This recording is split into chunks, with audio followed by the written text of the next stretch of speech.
your name. O hallelujah. Amang Diyos, banal ka po't makapangyarihan sa lahat. Pinupuri ka po namin, pinasasalamatan ka po namin.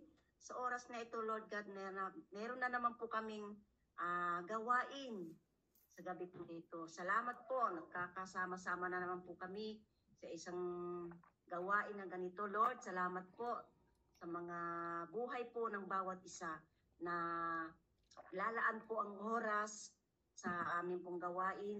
Hindi po ito hadlang ang naman pong mga gawain ng bawat isa upang hindi po kami ganitong maka-attend sa ganito pong mga pagtitipon, Lord God. Salamat po sa amin pong gagawin pong tagapagpahayag ng amin pong pag-aaralan ngayon, gabing pong ito na si Brother Paz po. Salamat po sa kanyang buhay. Na tunay nga po na sa lahat ng gawain na hindi po siya nag-alintana kung saan man po siya naroon, hindi hadlang po ito sa kanyang buhay. Salamat po sa kanya, patnubayan mo po ang kanya pong buhay, sa kanya pong lugar na nandyan na malayo sa Zambales. Salamat din po sa kanyang mga tinitirhan. Salamat po sa kanyang mga kasama po dyan. Salamat po sa lahat. At tunay nga po sa gabi pong ito na amin pong pagbubulayan at pag-aaralan, nawa, buksan mo po ang aming mga puso't isipan upang marinig at maintindihan po namin at pumasok po sa aming pong puso, anuman po ito. Salamat po sa lahat. Thank you, Lord. Thank you, Jesus. Sa iyo lamang po ang aming mataas at kapurihan at pasasalamat po. Sa iyo lamang po ang natatanging pangalan po lamang. In Jesus' mighty name we pray. Amen. Amen po, amen. Maraming salamat po sa napakagandang pambukas na panalangin. Hello po kay Sister Cecil ng JSM International. At andito na po ang ating leader habang kasalukuyang naka-record. Okay po, Sister Ana. So habang naghihintay po tayo na mag-live si Sister Ana, inaayos niya ang kanyang laptop, meron po ba tayong blessing report? Ayan, pasensya na po, Pastor Ramel. May blessing report po ba tayo? Kahit mga 5 minutes or 3 minutes. Meron po ba mga magandang nangyari na nakatanggap tayo ng blessing, pagpapala, kagalingan mula sa Panginoon? Or pagbabago? Ayan, si Sisi Jenny. Go ahead po, Sisi Jenny. Hello po. Hello everyone. Tingin ko po aware naman po ang marami na ako po ay nagkaroon ng surgery last Monday. And ayun nga po, sabi po nila it will take 2 weeks para po back to normal or a month. Pero salamat po, glory to God. Salamat din po sa mga prayers nyo that wala pa pong 1 week. I'm doing well na po and recovering well. Thank you, God. Ayun po. Salamat po sa prayers nyo sa kagalingan, sa fast recovery. Maraming salamat sa mga nag-intercede. Amen. Amen. Praise God. Opo, marami din po salamat sa nakiisa, sa mga nanalangin para sa ating kapatid na si Sister Jenny. Ayan. At tuluyan siyang gumagaling, po. Praying for a completely healing po, si Jenny. Meron pa po bang isa? At magsisignal na po ayan, ang ating Pastora Jolie. Go ahead po, Pastora Jolie. Siyempre po, gusto kong pasalamatan si Lord sa karagdagang taon na pinagkaloob niya po sa akin nung Sabado. And then, at salamat sa biyaya ng Panginoon na isa katuparan po yung plano ko. Tayo yung nagpaplano pero si Lord ang nagpapatupad nito. Kasi sabi ko, Lord, bilang pasasalamat ko, gusto ko po sanang magbahagi ng mga biyayang pinagkaloob po sa amin. Gusto ko hindi lang ako yung masaya, gusto kong makapagpasaya ako. Kaya salamat sa Panginoon na po kasi yearly ko na pong ginagawa yon sa mga Black people. Kaya parang nandun na yung puso ko na every birthday ko, makakapagbigay tayo ng konting ayuda. Yung kahit na lang po, Kaya salamat sa Panginoon at yung support din ng mister ko nandun na binigyan kami ng isang puso na yung kaharawan ko na yun, hindi lang ako yung masaya, kundi makapagpapasaya rin po tayo sa iba. Kaya yon, salamat sa Panginoon sa kanya pong biyaya. Dalayan ko rin po, patuloy ang kalakasan na ipagkakalob sa akin ni Lord kasi bukas na po mag-i-start yung mission ko. Isama na rin na po sa prayer. Yung unang mission ko po ulit ay another mission ko po pala. Kasi dialysis po yun. 3 times a week na po siyang nagda-dialysis. Kaya habulin na natin. Lalo na po masyado pa siyang bata. Ang mahalaga doon, sabi ko nga po, hindi man sila nagkakaroon ng pag-asang gumaling, pero nagkakaroon sila ng pag-asang maligtas dahil sa ating Panginoong Jesucristo. Kaya yun po, loobin ng Panginoon. Salamat sa mga tao na ipinagkatiwala niya sa akin. Yun po, sobrang pasasalamat ko po sa kabutihan at katapatan ng Panginoon. Salamat din po sa mga answered prayer kasi po binuo na ng Panginoon ang pamilya ko po. Kaya glory to God, napakabuti ng Panginoon. Salamat po. Amen, amen. Praise God po. Talaga pong napakabuti ng ating Panginoon Diyos. At kung narinig niyo po yung nabanggit ni Pastora Jolie na Black people, ito po ay mga igurot sa atin. Ayan. Alam na po ba natin? Ita pala. I'm sorry. Ita. Yeah. Ita. Iba pala yung igorot. Mga ita pala sila. Okay. Yun po yung Black people daw po yung gusto nilang itawag sa kanila. Akala ko nga po dati masama. Kasi dito sa Amerika bawal po So, yan. Mga ita po. Ating mga ninuno. Po. So, hello po again sa bagong pasok na ating si Sister Maymay ng isa pang Dream Team Jesus member ng USA. At ayan na po, nakita po natin ang ating recording. Salamat po, Sister Ana. At ngayon ay hindi na po natin patatagalin ang napakagandang aralin ngayong araw na ito by Pastor Ramel. Go ahead po, Pastor Ramel. Hello po, isang mapagpalang gabi po sa bawat isa. Hindi ko na po isa-isahin dahil kanina pa iniisa-isa. Isang mapagpalang umaga at gabi sa atin pong lahat. Ang ating pong handa na po ba kayo sa inihanda ng ating Panginoon na mensahe ngayong gabi, ngayong umaga? Amen? Ang ganda po ng inihanda ng ating Panginoon kasi ang sabi niya dito, ang ating pong title is don't just stand as a warrior. Huwag ka lang tumayo, kundi tumayo ka na parang isang pandirigma. Don't just stand as a warrior. Ang ating pong teksto or scripture ay very famous verses po ito, Kasi ito yung madalas na topic about spiritual warfare, about spiritual battle. Ephesians chapter 6 verses 10 to 18. Basahin ko po muna sa English and then sa Tagalog later on, Finally, sabi ni Pablo, Finally, be strong in the Lord and in His mighty power. Put on the full armor of God so that you can take your stand against the devil's schemes. For our struggle is not against flesh and blood, but against the rulers, against the authorities, against the powers of this dark world, and against the spiritual forces of evil in the heavenly realms.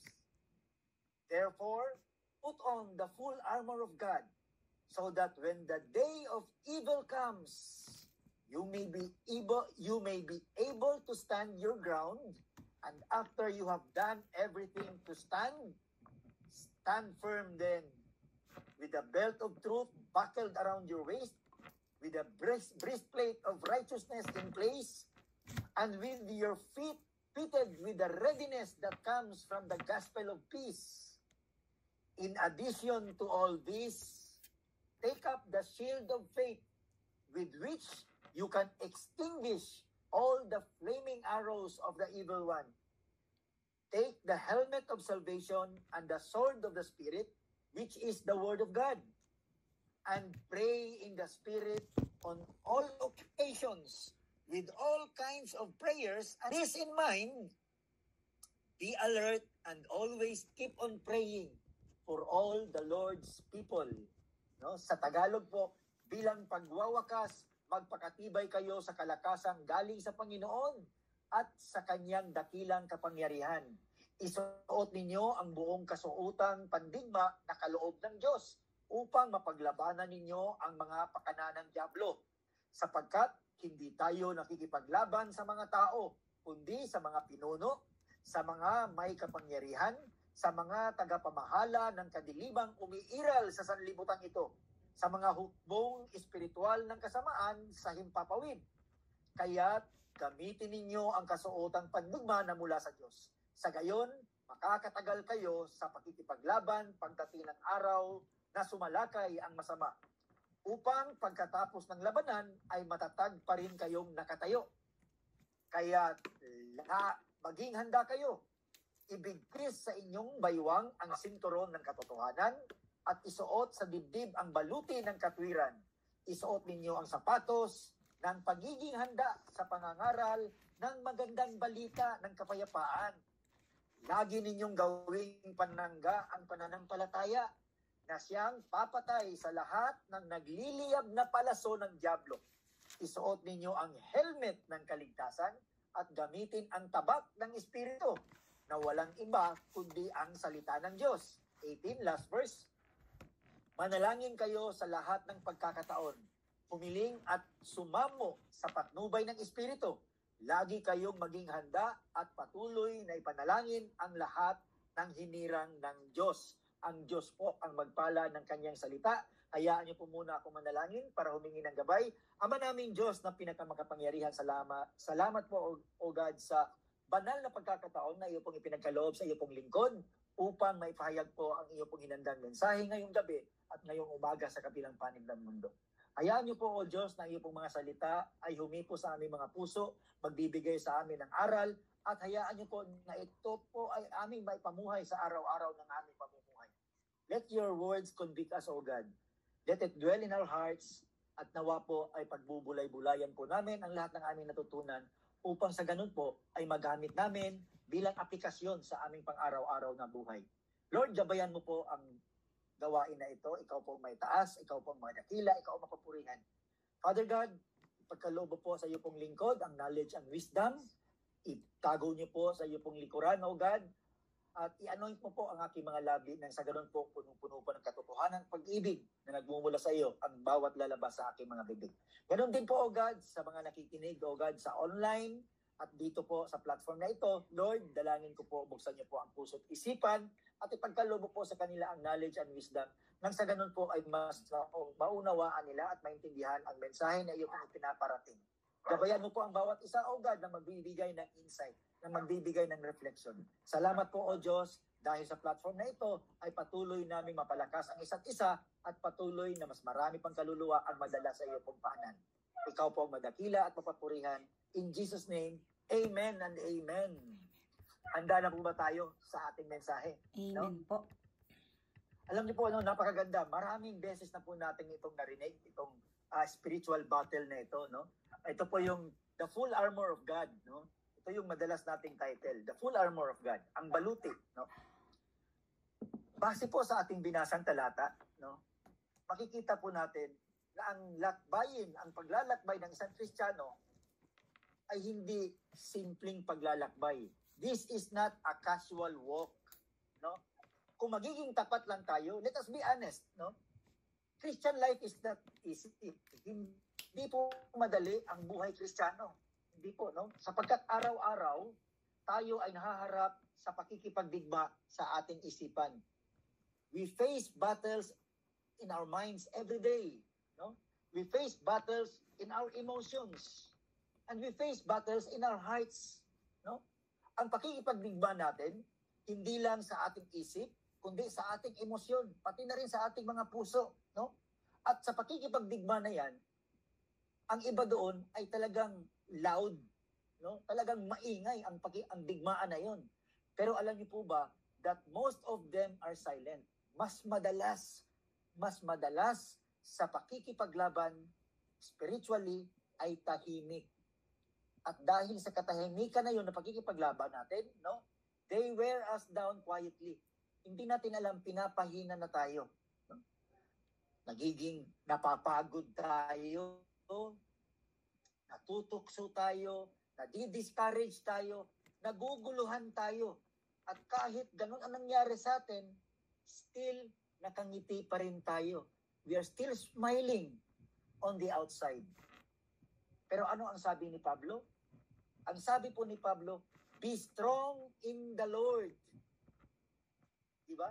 Be strong in the Lord, sabi niya. No? Saan tayo maging malakas? Be strong in the Lord. Sabi ni Paul, no? Not in ourselves. Hindi ka maging malakas sa iyong sarili lamang, no? Hindi tayo maging malakas sa ating personalidad lamang. Sabi ni Pablo, be strong in the Lord. Because sometimes, pinapakita natin ang labas na anyo natin, nakangiti tayo, nakatawa pa rin tayo, pero deep inside, we are already battling in the spiritual realms. Nakikipaglaban na pala tayo. Silently, hindi natin namamalayan, tinatalo na pala tayo. Napapagod na ako. Natutukso na tayo. Naguguluhan na tayo. No? We are discouraged and confused. At kahit ganun ang nating nararamdaman, still smiling on the outside. No? Pero sabi ni Pablo, be strong in the Lord. Not in ourselves, not in our personality, but in His power. In the power of God.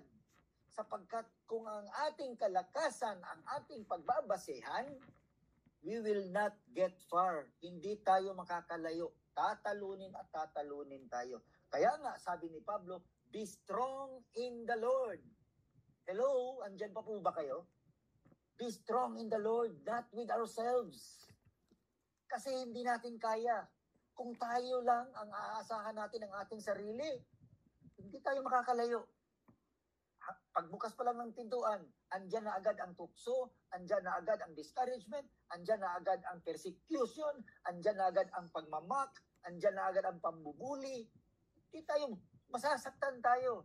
Kaya nga sabi ni Pablo, naranasan nga ni Pablo kasi, kaya sabi niya, be strong in the Lord, not in yourself, not in your personality, kahit gaano ka kasikat, gaano ka ka-famous, malulungkot ka kapag ikaw ay umaasa sa sarili mong kalakasan. Dapat, saan tayo aasa? Saan tayo magiging strong? In His power.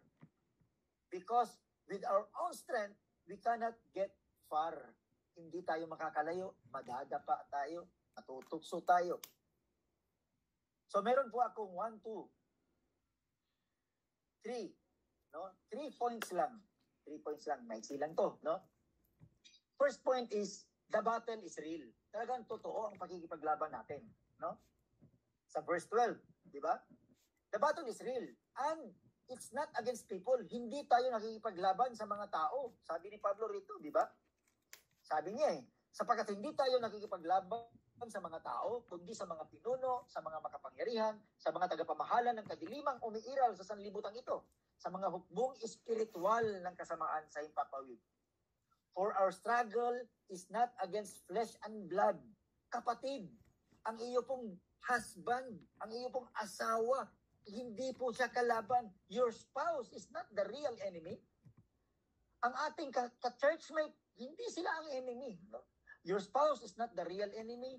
Your churchmate is not the enemy. This is not a fight of flesh. This is a fight of spirituality. No? Spiritual ang pakikipaglaban na ito. We are up against invisible forces. No?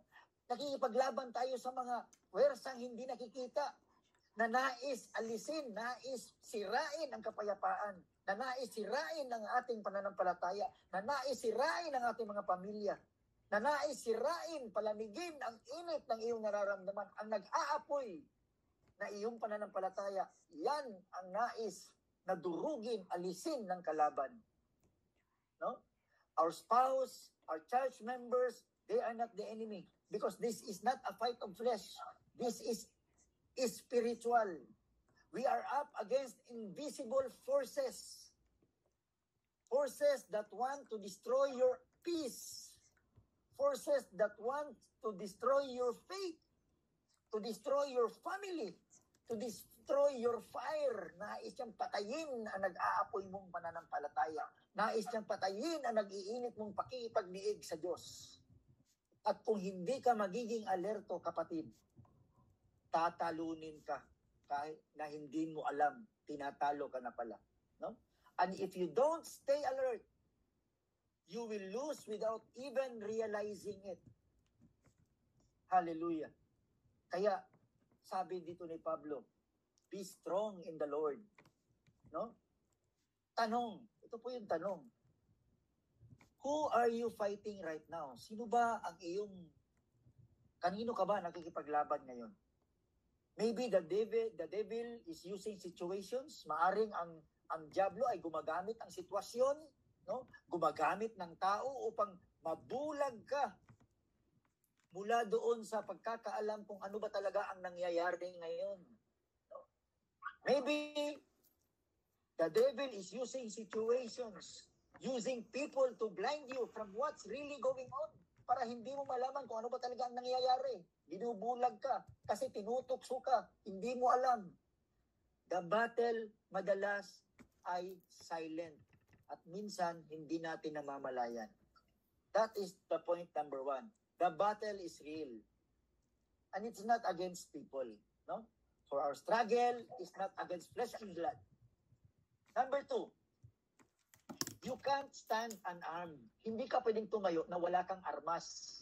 Kaya nga sabi ni Pablo, put on the full armor. Sa verses 13 to 17, no? Hindi sinabi ni Pablo na isuot mo ang ilan sa mga baluting yan. Isuot mo ang ilan, hindi. No? Paul didn't say some of the armor. Put on some of the armor. Hindi niya sinabing ganun, kapatid. Ang sinabi ni Pablo, malinaw. He said, put on the whole armor of God. Hello? Ang buong baluti. The whole armor of God. Why? Tanungin natin, why? Bakit kaya? Bakit kailangan ang buo? Bakit kailangan lahat? Ang bigat noon. Sapagkat, kapatid, no? The enemy won't stop shooting. Hindi siya titigil sa katitira sa'yo dahil pagod ka na. No.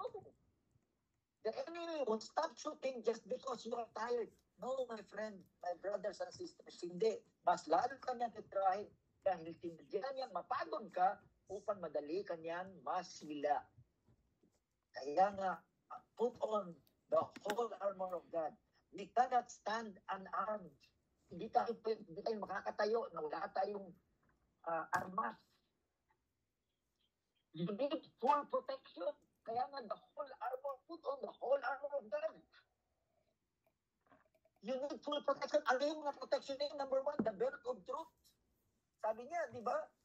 Isuot ninyo ang buong kasuotang pandigma na kaloob ng Diyos upang mapaglabanan ninyo ang mga pakanan ng diablo sapagkat hindi tayo nakipaglaban sa mga tao. Hallelujah. No? Kaya gamitin ninyo ang kasuotang pandigma mula sa Diyos. Sa gayon, makakatagal kayo, no? Sa pakikipaglaban pagdating ng araw na sumalakay ang masama. Upang pagkatapos ng labanan, ay matatag pa rin kayong nakatayo. Belt of truth. Kaya't maging ibigkis sa inyong mga baywang ang sinturon ng katotohanan. Sabi niya, if you don't know the truth, my brothers and sisters, my sisters lang diyan, no? Sisters lang pala nandito.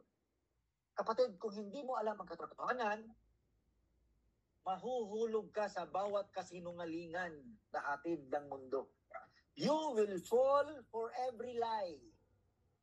So God's word must hold everything in your life together. Dapat ang katotohanan ng Diyos ang siyang umahawak sa ating mga buhay. We should be held upon by the truth of the word of God. Hallelujah. Kaya nga sabi ni Pablo put on the belt of truth, ibigkis. Ibigkis sa inyong baywang ang sinturon ng katotohanan. Number 2, the breastplate of righteousness. Why? No? Because we need protection. We need full protection. The belt of truth, the breastplate of righteousness. The breastplate of righteousness, my sisters, ito yung magbabantay ng ating mga puso. This guards your heart. No? Kapag ikaw ay hindi namumuhay sa katwiran, your heart is exposed and vulnerable, lalong-lalo na kapag hindi tayo nabubuhay sa katwiran. No? If you are not living righteously, Your heart is exposed and very vulnerable. Talagang vulnerable tayo. Napakahina natin.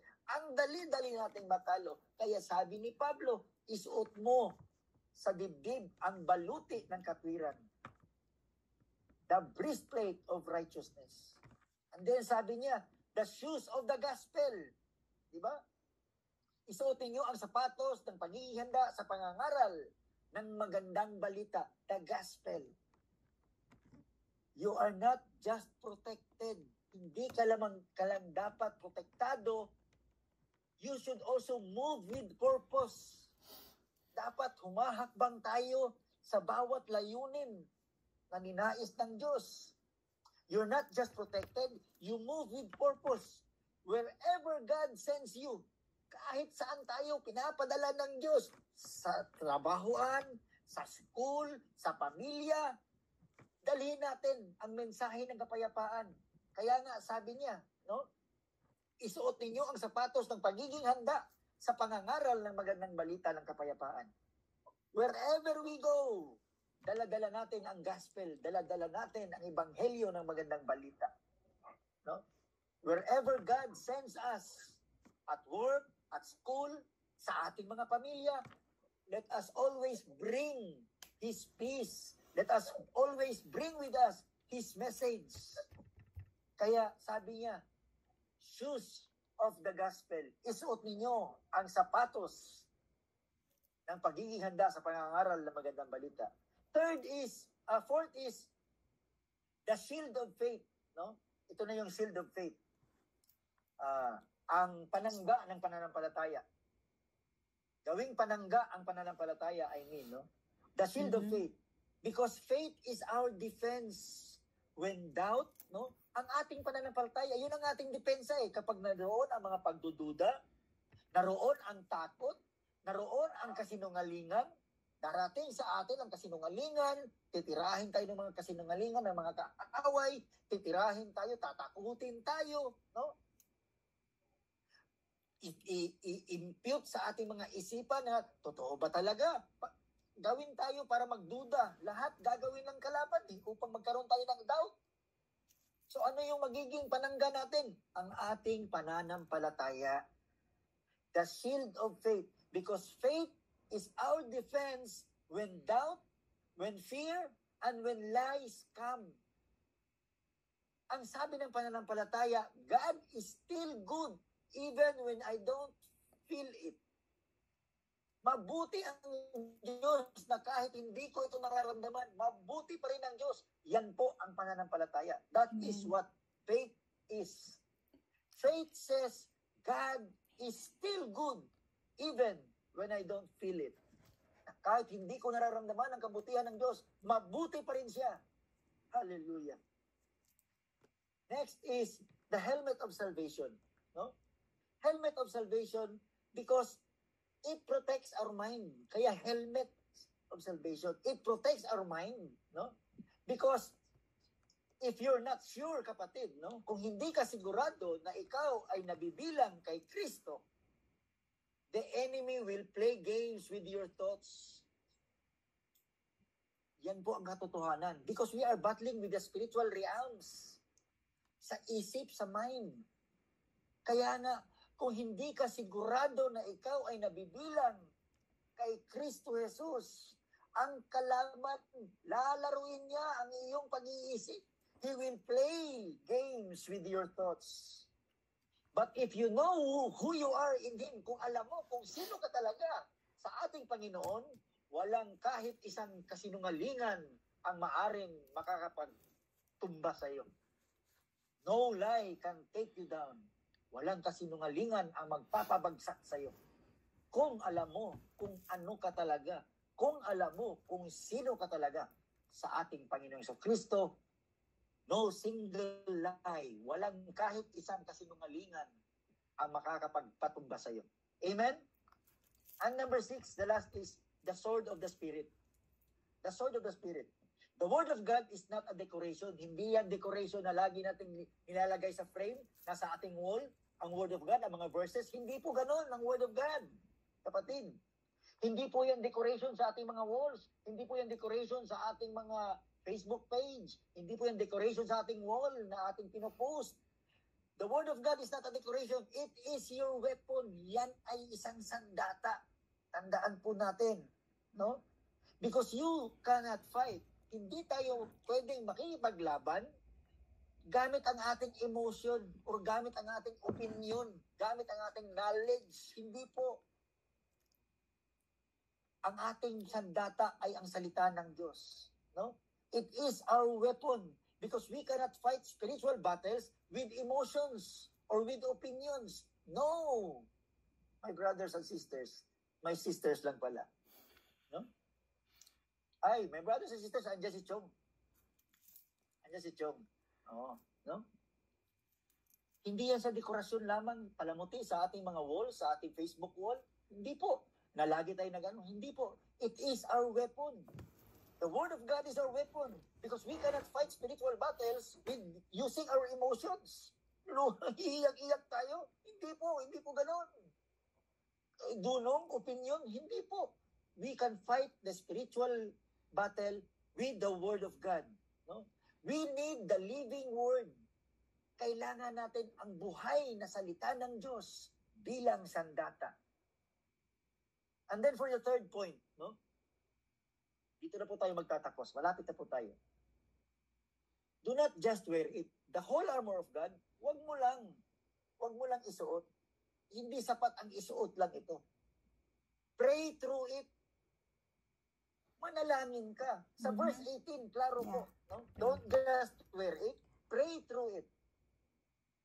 Sabi niya, and pray in the Spirit on all occasions with all kinds of prayers and requests. Hallelujah. Kailangan nating manalangin din. Even though suot na natin ang baluti, ang buong baluti. No?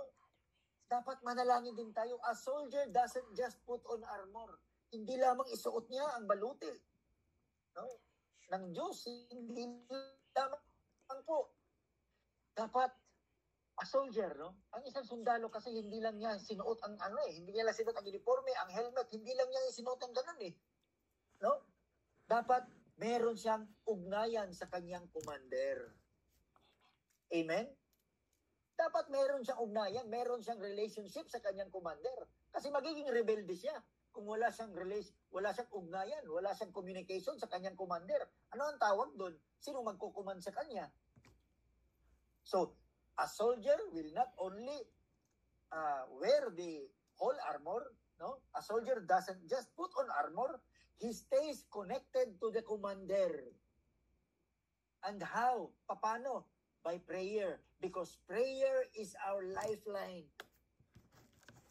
Are you still with me? Amen? Prayer is our lifeline. No? Without prayer, kapag walang panalangin, isa kang mandirigma na walang direksyon. Why? Sinabi ko na kanina, sino magkukuman sa iyo?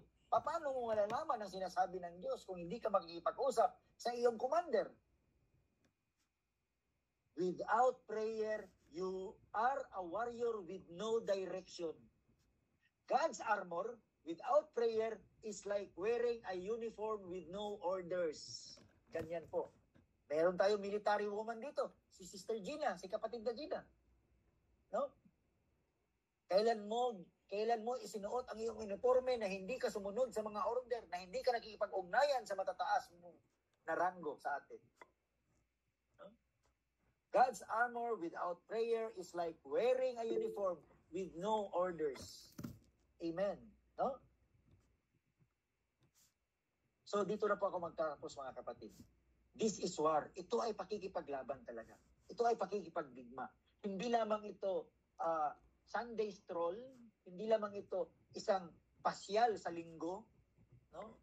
Kasi kung iniisip natin na ang buhay Kristiyano ay patungkol lamang sa comfort, patungkol lamang sa peace, no? Hindi natin nauunawaan na may misunderstood natin ang pagtawag sa atin. Because we are never called just to survive.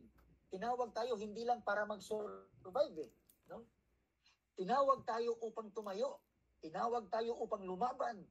Tinawag tayo upang magwagi. We are called to stand. to fight and to win. So hindi sapat ang pupunta lang tayo ng church. Hindi sapat na meron tayong Biblia. Kailangan nating isuot ang baluti. We need to wear our armor. We need to kneel in prayer. And we need to rise up in faith. Hallelujah. Praise God. Amen po ba? Hindi sapat eh. Hindi sapat na pumupunta tayo linggo-linggo sa church. Hindi po sapat yun. Hindi sapat na meron tayong ilang Biblia na hawak natin. Kahit 10 pa yung Biblia natin sa bahay. We need to wear our armor.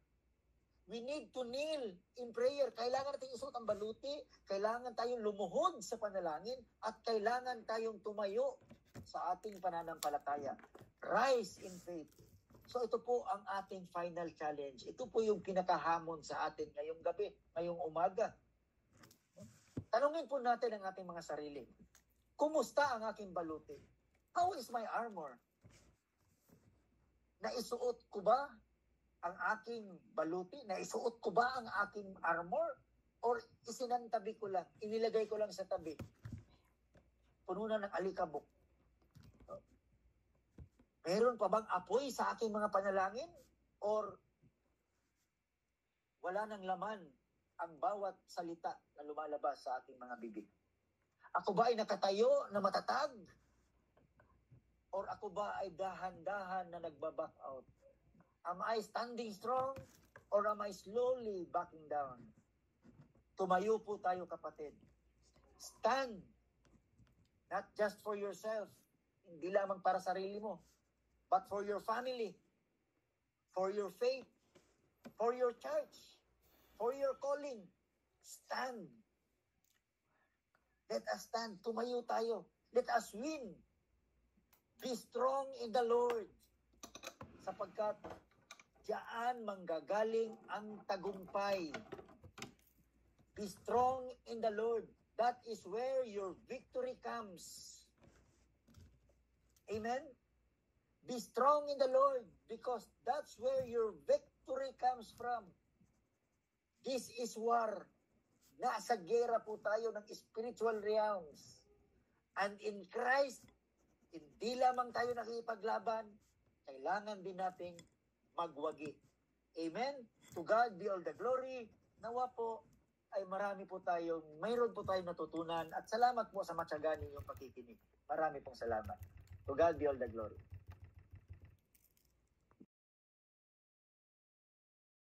Yung parang iniisip mo you are defeated, pero yung faith and pinalalakas, and being in this group po, parang yung I'm healing and getting stronger po. Kahit na kung minsan feeling mo na you're surrounded with enemy po. Yung parang kulang ka ng strength. But I'm so glad and thankful po. Especially kay Lord, lead me over here, and kay Sis Mary Grace. Thank you sa lesson.